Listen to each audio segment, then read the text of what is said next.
নারায়ণগঞ্জের সিদ্ধিরগঞ্জে নিহত জুলাই যোদ্ধা গাজী সালাউদ্দিনের পরিবারের খোঁজ খবর নিতে গেছেন এনসিপির আহ্বায়ক নাহিদ ইসলাম। বুধবার দুপুরে গোধনাইল এলাকায় শোকার্ত পরিবারের সদস্যদের সঙ্গে দেখা করে সমবেদনা জানান তিনি। পরে সাংবাদিকদের সঙ্গে আলাপকালে তিনি জোট গঠন এবং আসন বণ্টন প্রসঙ্গে দলের অবস্থান তুলে ধরেন। বিস্তারিত দেখুন SH মুন্না খানের প্রতিবেদনে। বুধবার দুপুরে নারায়ণগঞ্জের সিদ্ধিরগঞ্জের 10 নম্বর ওয়ার্ডের গোধনাইল বাজার এলাকায় নিহত জুলাই যোদ্ধা গাজী সালাউদ্দিন পরিবারের খোঁজ খবর নিতে যান এনসিপির আহ্বায়ক নাহিদ ইসলাম। এ সময় তিনি নিহতের পরিবারের সদস্যদের সান্ত্বনা জানান এবং তাদের পাশে থাকার আশ্বাস দেন।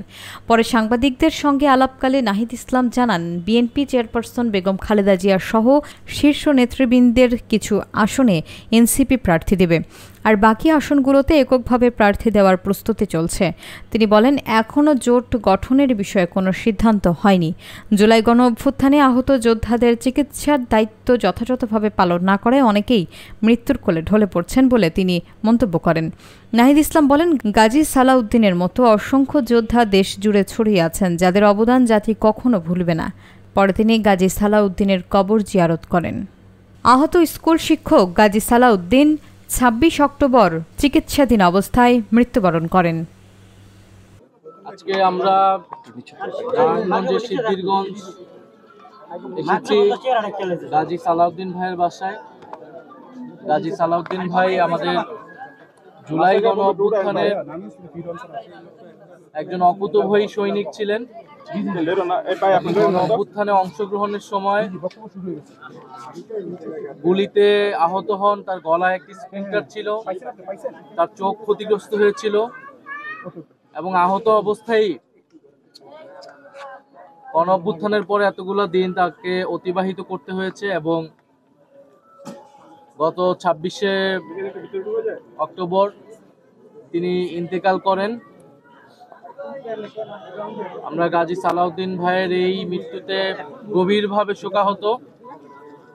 এরকম হাজারো জুলাই গণ অভ্যুত্থানের যোদ্ধা, আহত যোদ্ধারা সারা বাংলাদেশের বিভিন্ন জায়গায় ছড়িয়ে ছিটিয়ে আছেন। গণ অভ্যুত্থানের অংশগ্রহণকারী আহতদের যে সুচিকিৎসার দায়িত্ব এই অন্তর্বর্তী সরকারের ছিল, তারা তা সম্পূর্ণরূপে পালন করতে পারেনি বিধায় আমরা এখনো আমাদের লাশের সারি বাড়তেছে, মৃত্যুর সংখ্যা বাড়তেছে, আমাদের শহীদের সংখ্যা বাড়তেছে। আমরা গাজী সালাউদ্দিন ভাইয়ের এই মৃত্যুতে গভীরভাবে শোকাহত। আমরা সরকারের প্রতি দৃঢ়ভাবে বলতে চাই, আমাদের যারা গণ অভ্যুত্থানে আহত যোদ্ধা যারা রয়েছেন, এখনো যারা কাতরাচ্ছেন, এখনো যাদের শরীরে স্প্লিন্টার রয়েছে, যারা নানাভাবে অঙ্গ ক্ষতিগ্রস্ত রয়েছে, তাদের সর্বাত্মকভাবে সর্বোচ্চ পরিমাণে যতটুকু সহযোগিতা করা প্রয়োজন, চিকিৎসা নেওয়া প্রয়োজন, সেটুকু যাতে সরকারের জায়গা থেকে করে এবং এই চিকিৎসা, অনেকে যে ক্ষতিগ্রস্ত হয়েছে, এটা তাদের দীর্ঘমেয়াদী চিকিৎসা প্রয়োজন। হয়তো সাময়িক একটা চিকিৎসা অনেকেই পেয়েছে, কিন্তু দীর্ঘমেয়াদী এই চিকিৎসাগুলো যদি অব্যাহত না থাকে তাহলে এরকম ঘটনা কিন্তু ঘটতে থাকবে।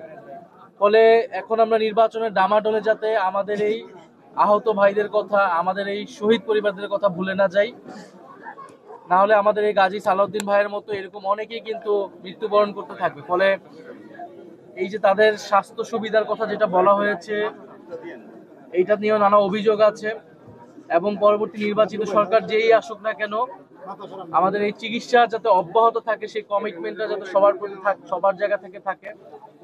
এবং গাজী সালাউদ্দিন ভাইয়ের পরিবারের পাশে আমরা আছি।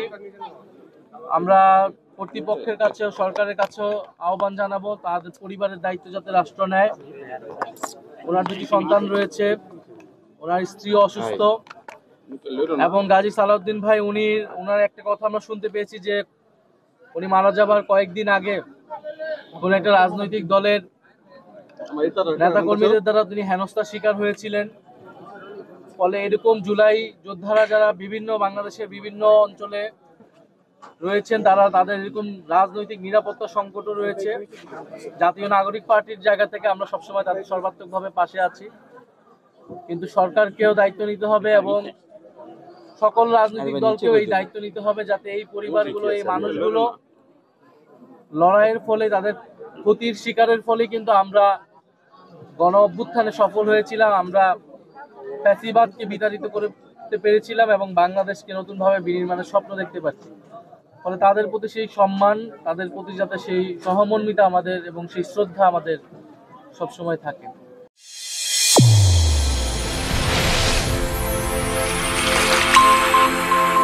চ্যানেল A1 হৃদয় রেসপন্স।